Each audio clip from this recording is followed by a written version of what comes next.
So, I guess this is my life now. Married 7 months, and already I feel like I've been tricked into a contract I don't remember signing.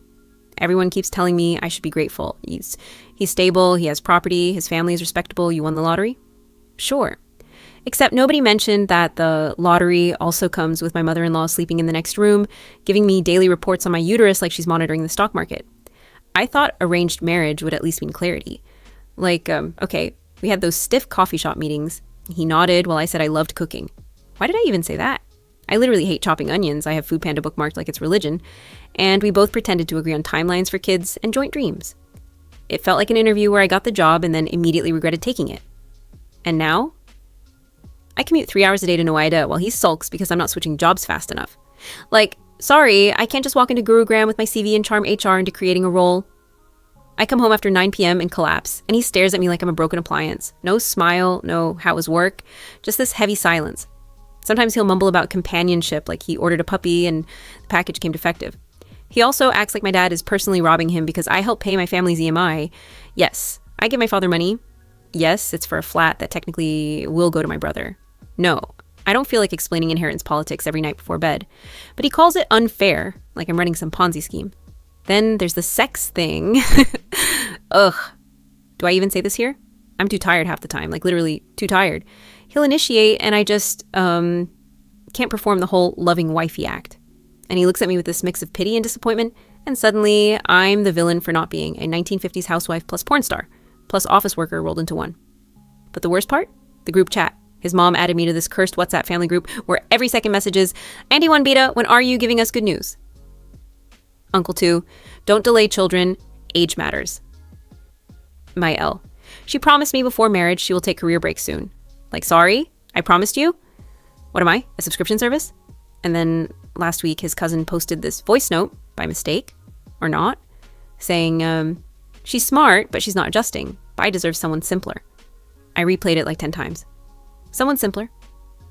It's echoing in my skull. I can't tell if they meant it maliciously or just casually cruel. But either way, everyone read it, nobody deleted it, and my husband just typed LOL and changed the subject to cricket scores. LOL. And now I'm spiraling because he's been acting weird since I changed my number. Yes, my ex reached out. Yes, I panicked. I didn't want drama, so I cut it off. But he found out and turned it into this grand betrayal like I'd been running a secret double life. I tried to explain. I even cried, but all he said was, "You lied to me before marriage." That's unforgivable. What's unforgivable is me sitting in our bedroom at midnight while his mom watches Saas, Bahu, dramas in the living room, and he scrolls Twitter like I don't exist. The kicker? I caught him Googling divorce maintenance laws, India, husband rights, while I was still in the room. He didn't even hide it. So now I don't know if I'm paranoid or if he's actively planning my exit like it's a corporate layoff. Part of me thinks maybe I deserve it for lying about liking cooking or not confessing every health detail. Yes, I have PCOS. No, I don't owe a PowerPoint presentation on my ovaries before marriage. Another part of me feels like I'm being slowly erased because last night he told me, dead serious, I think I should have married someone less educated or younger. At least then I could have had a normal life. And I laughed. Actually laughed. Because what even is normal life? His version is me barefoot in the kitchen with his mom while he scrolls through property listings. But then I stopped laughing because he wasn't joking. And I don't know if I'm crazy for staying or crazy for thinking I should leave. So apparently I'm now the official villain of the family WhatsApp group.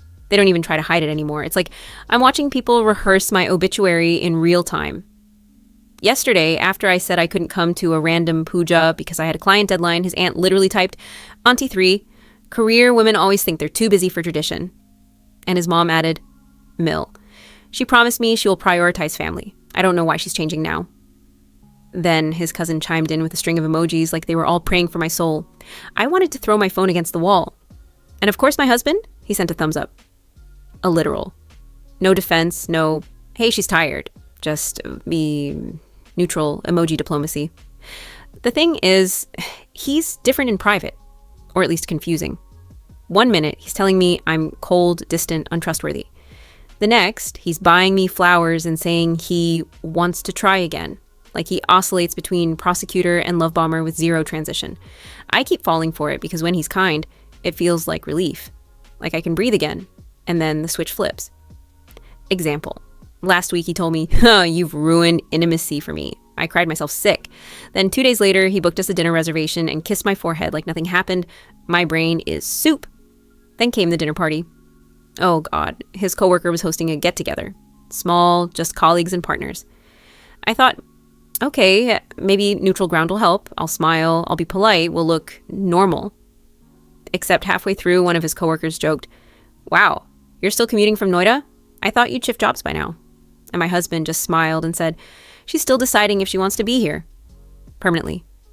The table went silent. Someone laughed nervously. I sat there frozen, clutching my glass of water so hard I thought it might crack. Like, did he just imply I'm temporary? In front of strangers? When I confronted him later, he shrugged and said, you overreact to everything. And then he rolled over and went to sleep. And here's the thing. I am starting to overreact. I screenshot everything. I reread messages 100 times, trying to decode if they're mocking me. I can't tell if I'm actually paranoid or if they're all conspiring in this weird, low-key, coordinated bullying campaign. Case in point. This morning, his mom accidentally sent me a private text that I'm 99% sure wasn't an accident. Mill. He is already checking with lawyer. She doesn't know. Better not tell her yet. I just stared at it. My heart went cold. When I looked again, the message was gone. Deleted. She didn't forget her password. She deleted me. And I don't know what's worse. That it means he really is planning to leave me. Or that his mom has become his project manager in my potential divorce. I tried to bring it up. I showed him my phone, said, look, your mom sent this. He scrolled, saw nothing because she deleted it, and looked at me like I was insane.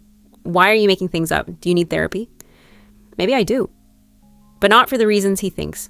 And now, because fate has a sense of humor, we're invited to his cousin's baby shower this weekend. The same cousin who said I'm not adjusting. I can already picture it. Me in a corner, everyone circling like vultures, asking when I'll finally give good news while my husband smirks into his tea. But part of me wants to go. Because if I don't, they'll have proof I'm anti-family. And if I do, maybe I'll finally see what happens when the mask slips in front of everyone. I don't know if I'm ready for that. The baby shower was a massacre. Not in the blood sense, though, honestly, I wish someone had stabbed me so I'd have an excuse to leave early, but in the slow, humiliating, death by 1,000 auntie comments sense. I dressed up. I even tried. Pale pink kurta, light makeup, polite smile. I told myself, just survive 3 hours, smile at the baby gifts, nod at the prayers, leave. Except the second I walked in, his mom was already stage directing. Everyone, our Bahu has arrived. She's working very hard so she doesn't cook or come home early, but she made time for us today. And people laughed. Not even fake polite chuckles. Actual laughter. I froze, clutching the gift bag like a shield. My husband just looked away, pretending to examine the flower decorations. Then the good news question started. I swear these people treat fertility like it's public property. When will you give us the next baby shower, Your clock is ticking, Beta. What's the use of property and money if there are no children to inherit? And then, because the universe wasn't done humiliating me, the cousin whose baby shower it was turned to me and said loudly enough for the whole room, honestly, you should take tips from me. I didn't waste time with career and choices. See how happy I am now? I don't even remember standing up. My body just moved. I said, very clearly, congratulations on your shortcut to happiness, and walked out. And the silence behind me felt like a guillotine. My husband followed me to the parking lot, hissed in my ear, you embarrassed me in front of everyone. You always make it about you. And I just laughed, like a hysterical, too loud laugh that echoed in the lot, because I realized he wasn't angry that they humiliated me. He was angry that I didn't stay quiet while they did it. Later that night, the group chat was on fire. Auntie 3. She needs therapy. She's unstable. Cousin 1. Pi, don't worry. You deserve better. Mill. Pulse, ignore her behavior today. She is under stress. And the cherry on top? My husband's message. Yes, she overreacted. I'll handle it. I'll handle it. Like I'm a child throwing tantrums in aisle 3 of Big Bazaar. That's when something in me cracked. Because I realized there's no winning here. I can cook every meal, get pregnant tomorrow, tattoo his family's names on my forehead, and it still wouldn't be enough. And yet, part of me is still waiting for him to walk into the room, hold me, say, I'm sorry, they're wrong, I love you. But instead, last night, he whispered, if you really cared about this marriage, you'd quit your job already. And then he turned off the light. I didn't sleep. I just lay there, scrolling through my phone, rereading that deleted message from his mom in my mind like a ghost text. He is already checking with lawyer. She doesn't know. Maybe I do know. Maybe I've known this whole time, and I just kept gaslighting myself into thinking I was paranoid. But here's the twist. If he really is planning to divorce me, What if I let him think he's winning and then I flip it? Because today, I dug up something I probably shouldn't have. His emails. Let's just say he isn't as pure as he pretends to be. And I don't think he knows I know yet. So, about those emails, I wasn't snooping, I swear. He left his laptop open, half distracted while ranting about biased divorce laws. I just glanced, and then I couldn't stop. There they were. Threads of messages with some woman from his office. Harmless, at first. Work stuff, project updates. Then the late night timestamps, the emojis, the pictures. Not nudes, but selfies. Her in her car, him sending back a gym mirror snap. The captions. Her. You look tired. Don't overwork. Him. Wish I had someone like you to take care of me. Someone like you.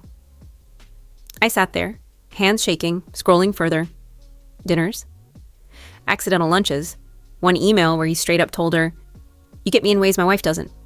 My stomach dropped so hard I thought I might throw up on the keyboard. So tell me, why am I the unfaithful one for ignoring my ex's random text, but he gets to build an emotional side romance while I cook excuses for his family? I didn't confront him immediately. No.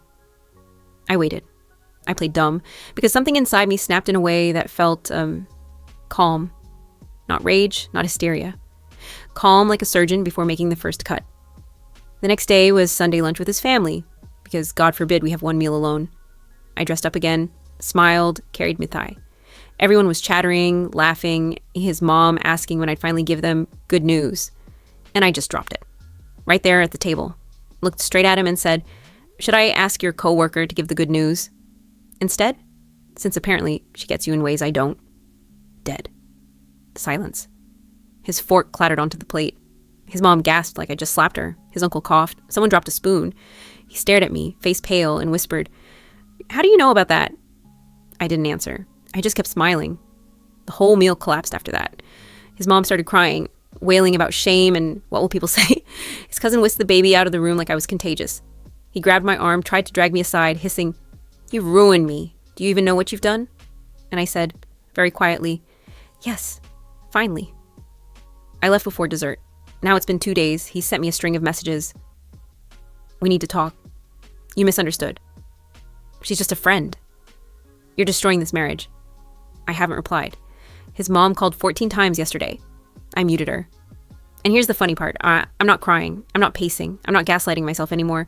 I'm still, like something heavy that's been sitting on my chest for months, just rolled off. But I also know this isn't over. People like him don't let go quietly.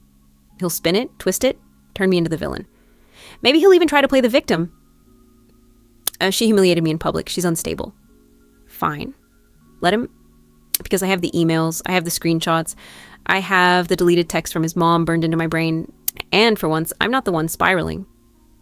Last night, I packed a bag. Just essentials. Clothes, documents, charger. I didn't tell him. I left it under the bed. Ready. This morning, he looked at me, all tired eyes and fake softness, and said, "Let's start fresh. No more fights. We can be happy if you just try." I smiled. Kissed his cheek. Poured his tea. He doesn't know the bag is waiting. He doesn't know I already booked the cab. He doesn't know that by the time he comes home tonight, I'll be gone. Or maybe I'll stay just one more night. Watch him squirm. Make him wonder what I know, what I don't, when I'll strike. Because the scariest thing I can give him right now is silence.